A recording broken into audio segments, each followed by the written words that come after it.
I had just finished being intimate with my wife. She nestled in my arms, utterly satisfied. "Oh right, honey, our company just got a new intern assistant," she said. "He's kind of dumb, but pretty amusing. He even asked if he could be my male bestie in private. Don't you think that's funny?"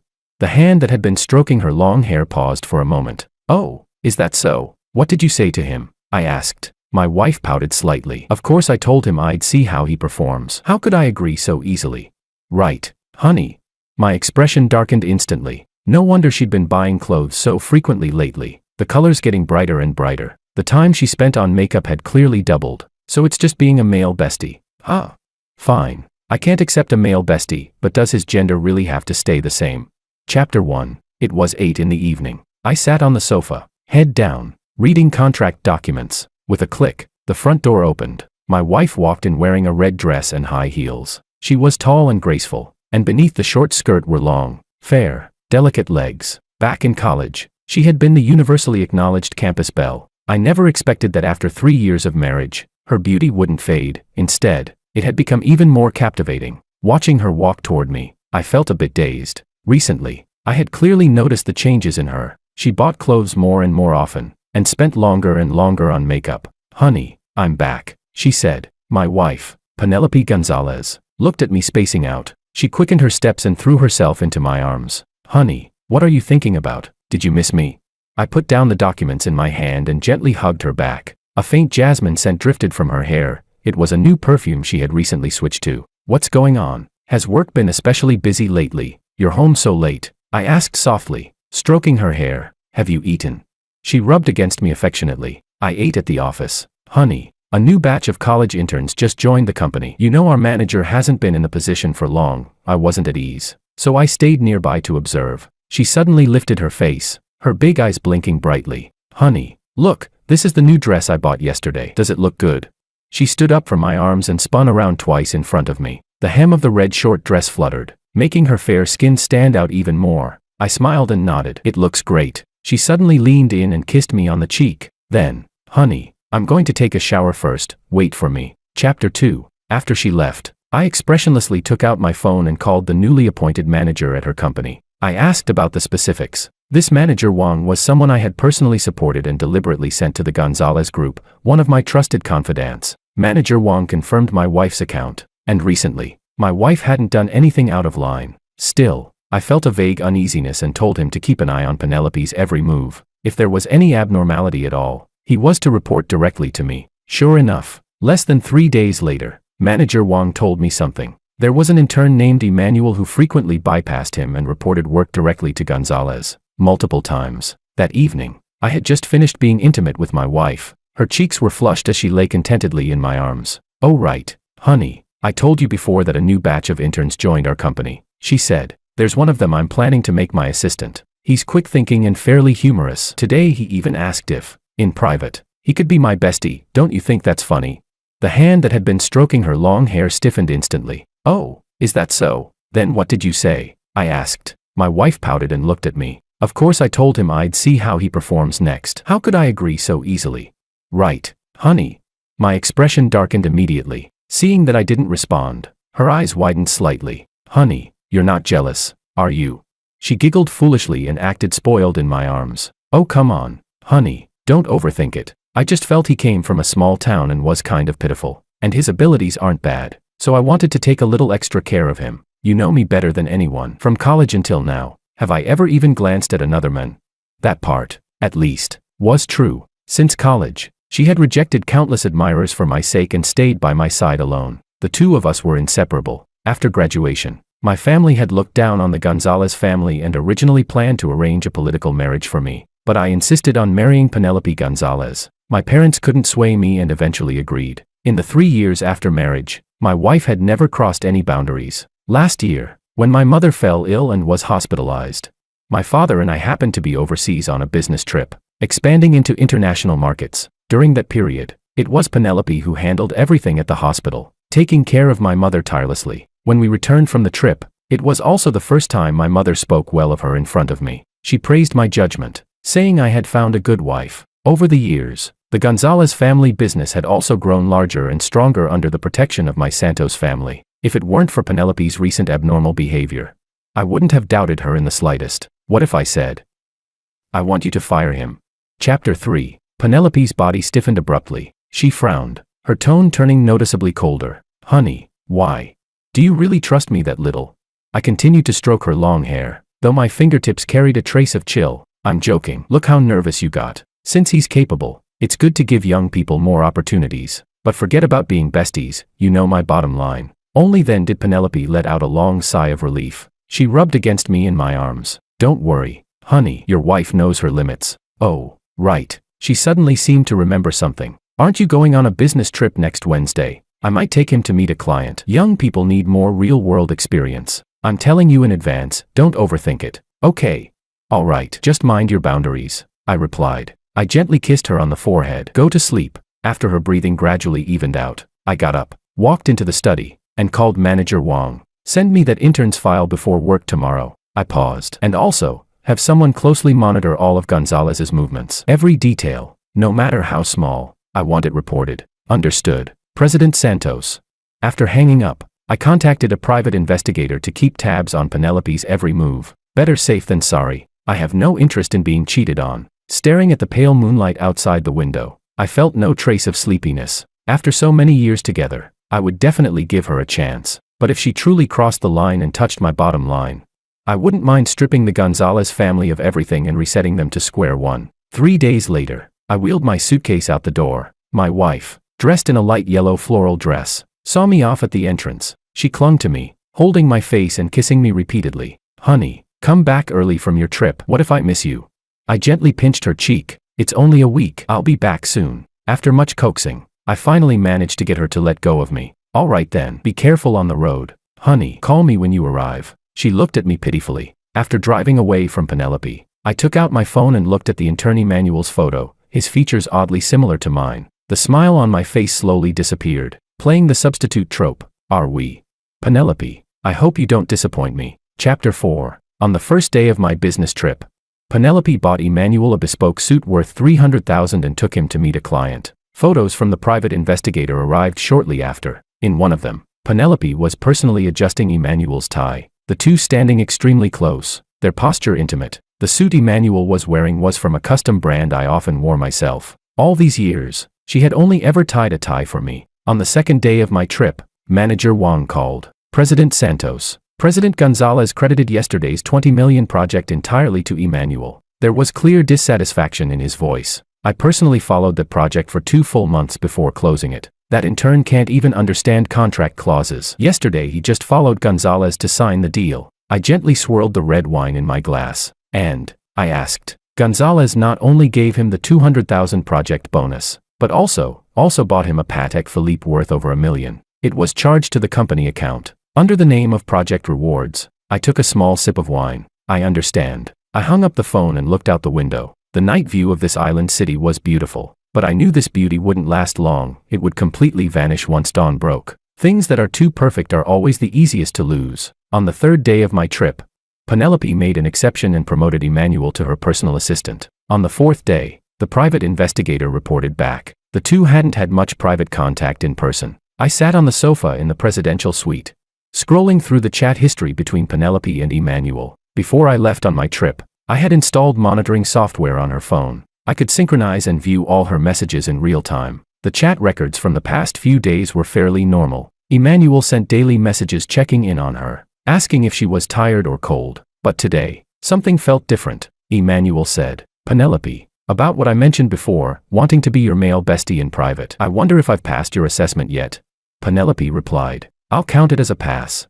But don't go spreading it around. My husband is pretty petty. He'd get angry if he found out." Emmanuel replied, "That's great. Don't worry, Penelope. This is our little secret." Emmanuel continued, "Actually, I think a successful and outstanding beauty like Penelope should have someone by her side who really understands her. President Santos is so busy, he probably doesn't have much time to keep you company." Penelope replied, "You say that like you understand me very well." Emmanuel said, "Of course I do. Didn't Penelope say chatting with me feels relaxing?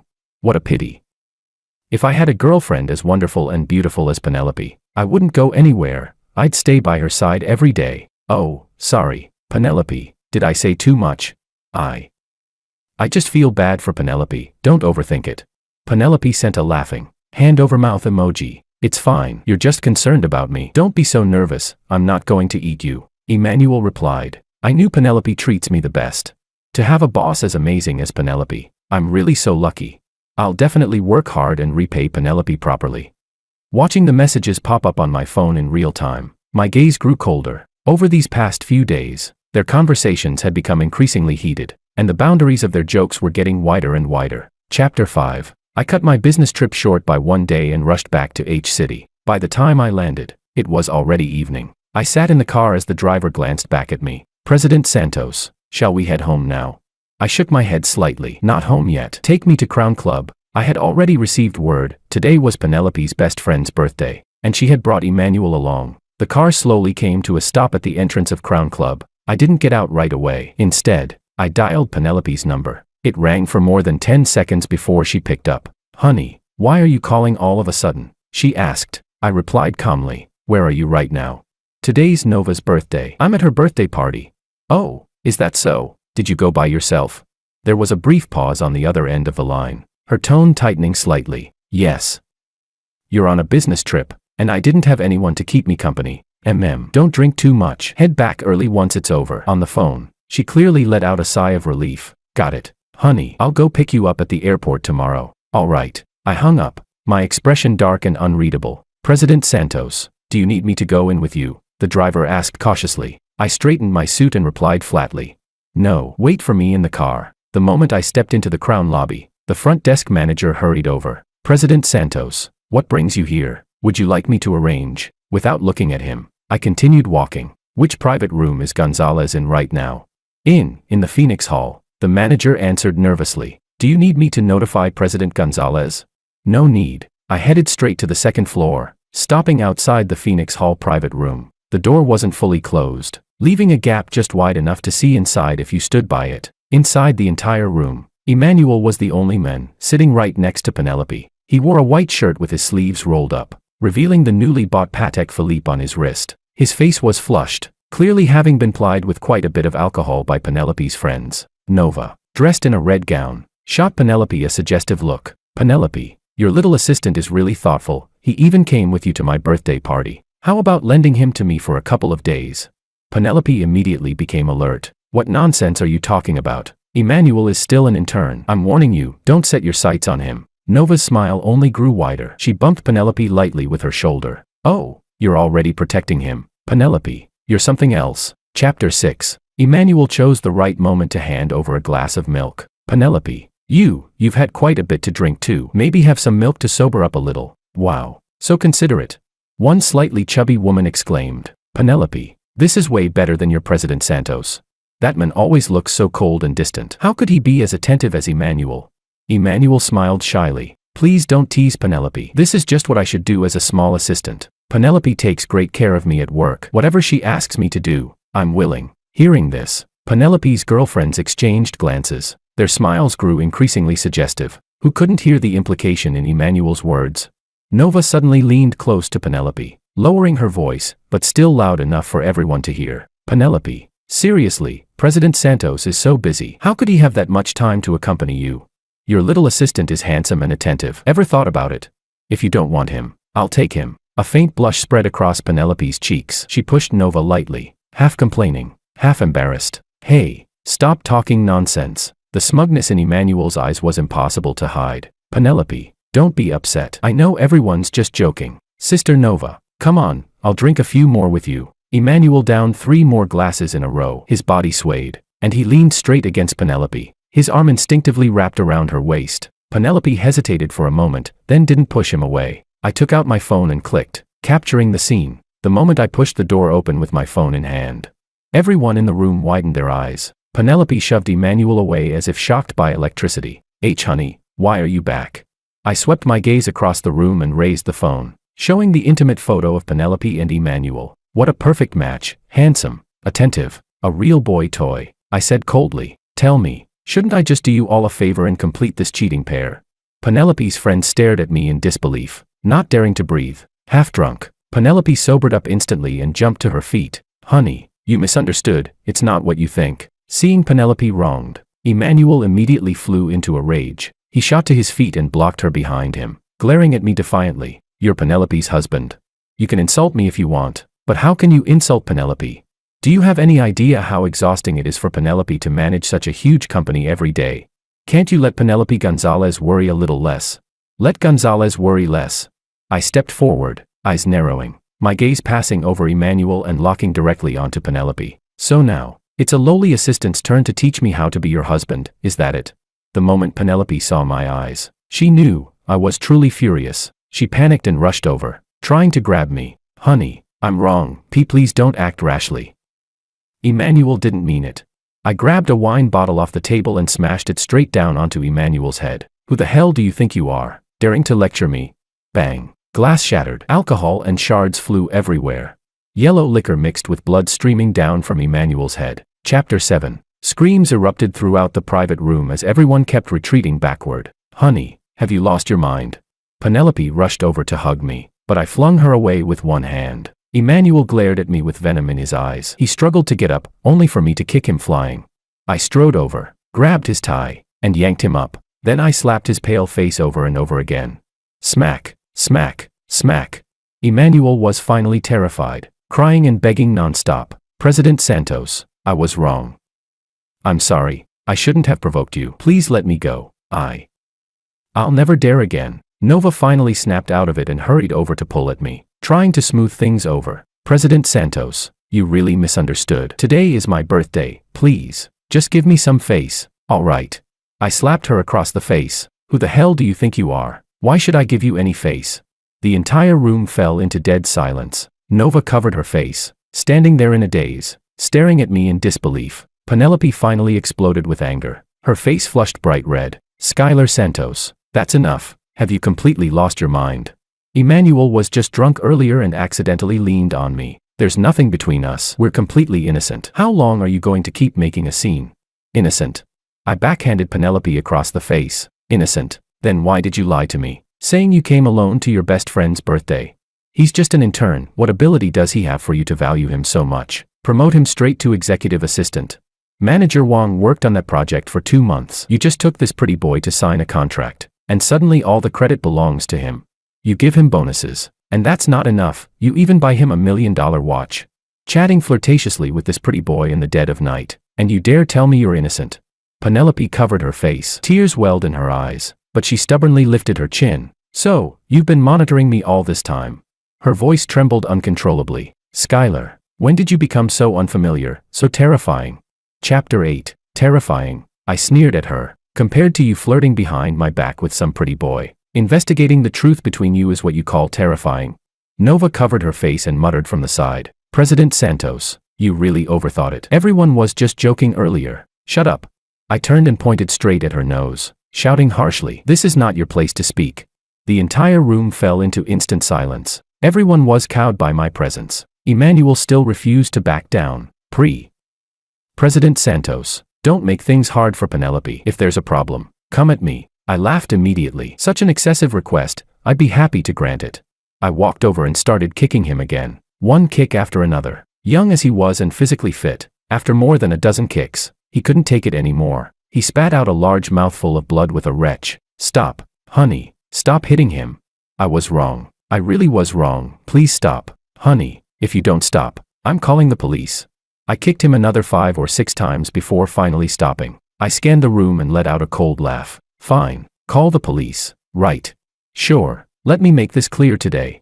Call the police, I'll at most pay some compensation. But everyone here, every single one of you, I'll make sure all your families go bankrupt. Just wait for it. The Santos Group is the leading corporation in H City. Among these spoiled rich kids, aside from the Gonzalez family, which had developed decently over the past few years only because of me, none of their family businesses were worth mentioning. Making those small companies go bankrupt would take no more than a few phone calls. In the past, out of consideration for Penelope, I'd treated them politely. Did they really think I cared about them?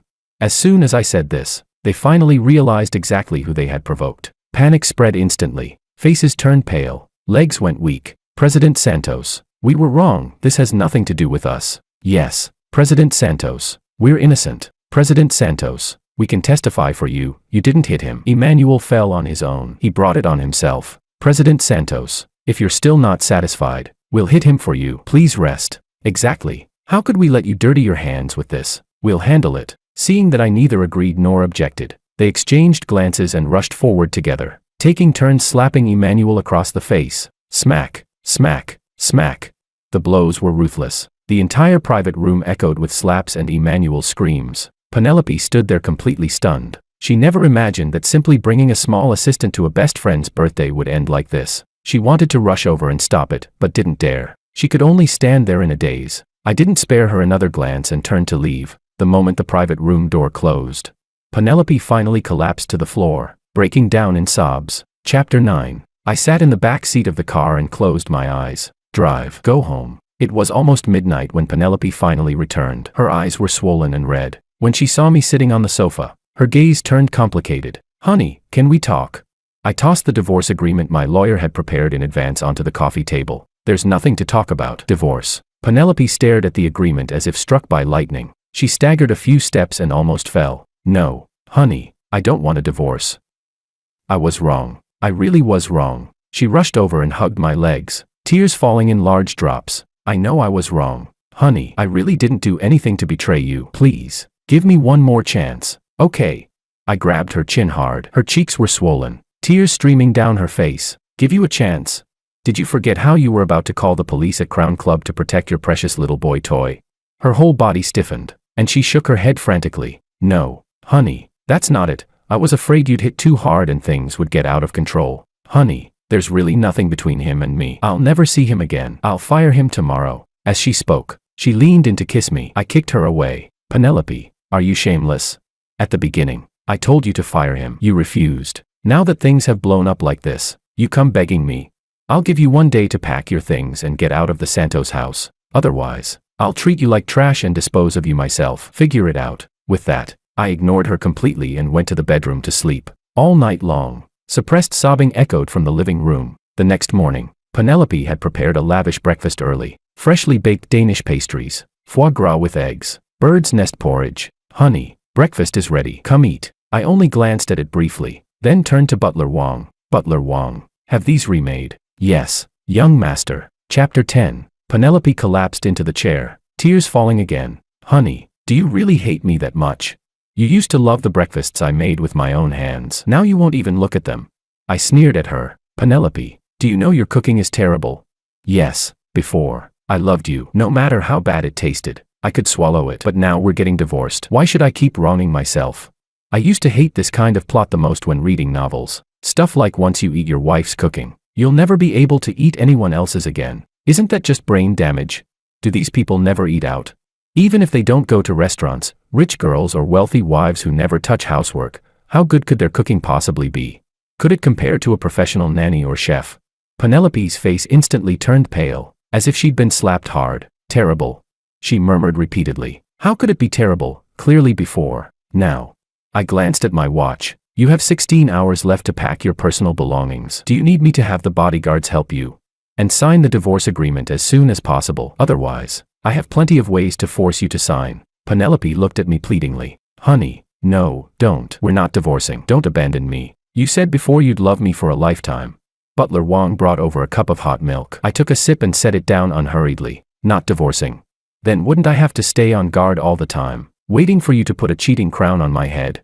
All the color drained from Penelope's face. She stumbled backward, barely managing to steady herself by holding the edge of the table. Skylar, is this really how you see me in your heart?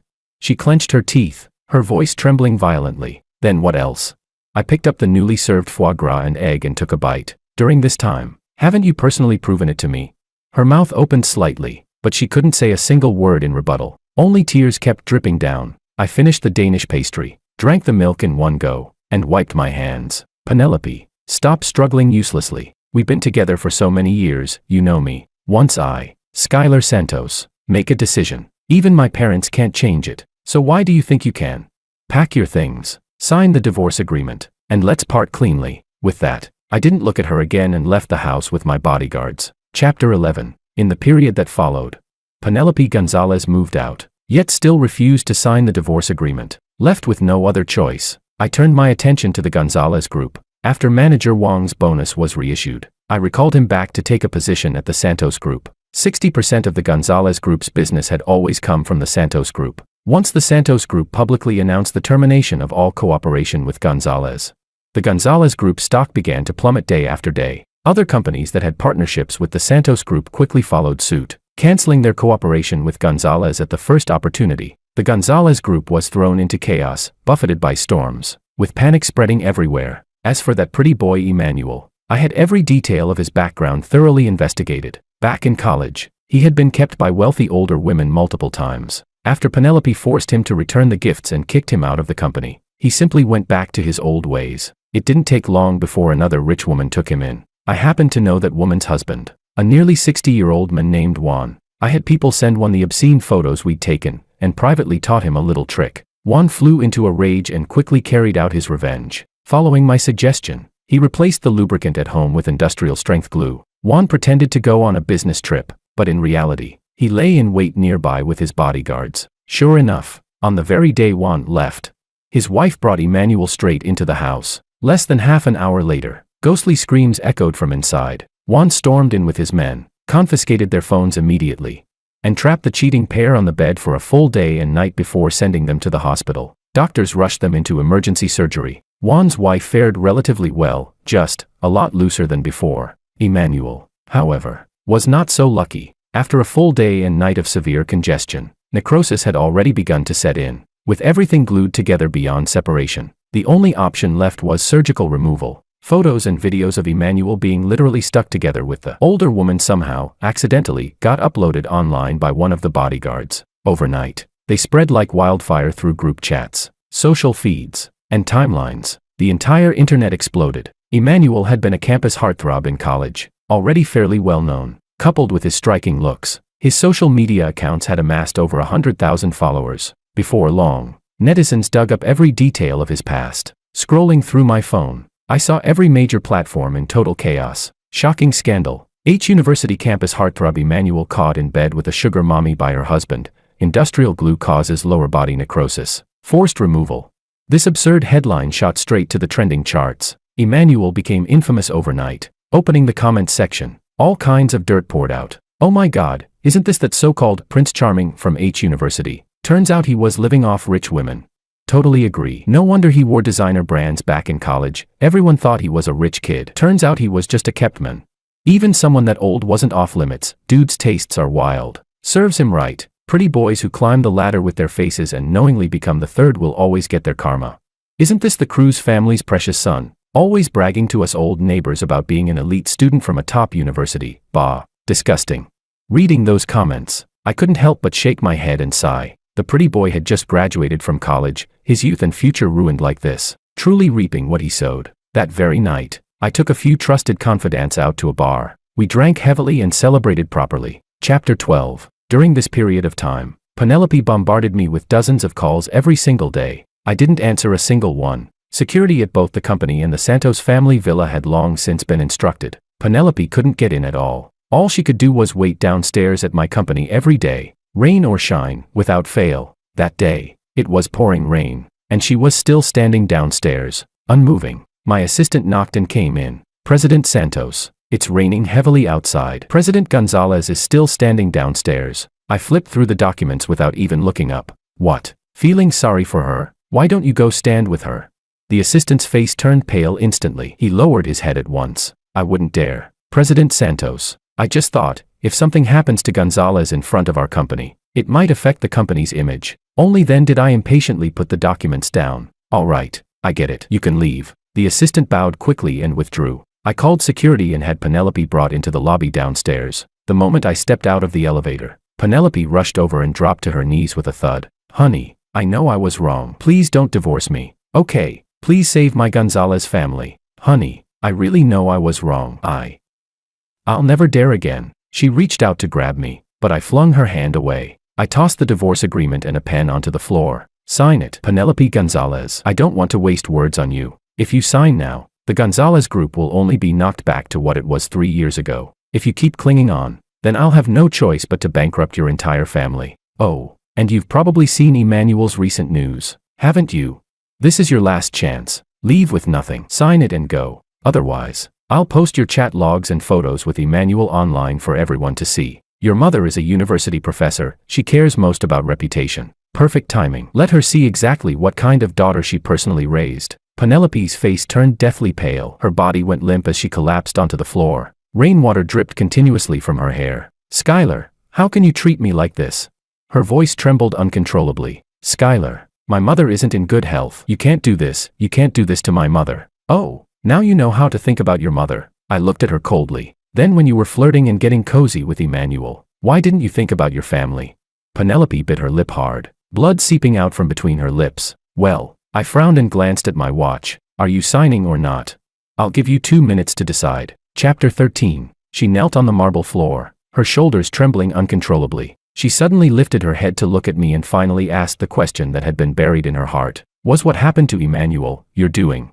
I nodded, not denying it. Yes, it was me. And if you don't sign, I have plenty of ways to deal with you too. Hearing this, Penelope couldn't help but shudder. She didn't dare hesitate any longer. Gritting her teeth, she finally signed the divorce agreement. If you'd signed earlier, wouldn't that have been better? I said calmly as I put the papers away. Remember this, starting today, we're completely even. And don't you ever come bothering me again. She looked up at me through tear-filled eyes. Skylar, these past years, did you ever? I interrupted her coldly. I loved you. After saying those last words, I didn't look at her again and turned to step into the elevator. Behind me came her heart-wrenching sobs. After work, just as I was about to get into the car, Emmanuel suddenly sprang out from behind a pillar. The 4 bodyguards behind me immediately pinned him to the ground. Skylar, Juan's almost 60, there's no way he's got that kind of scheme in him.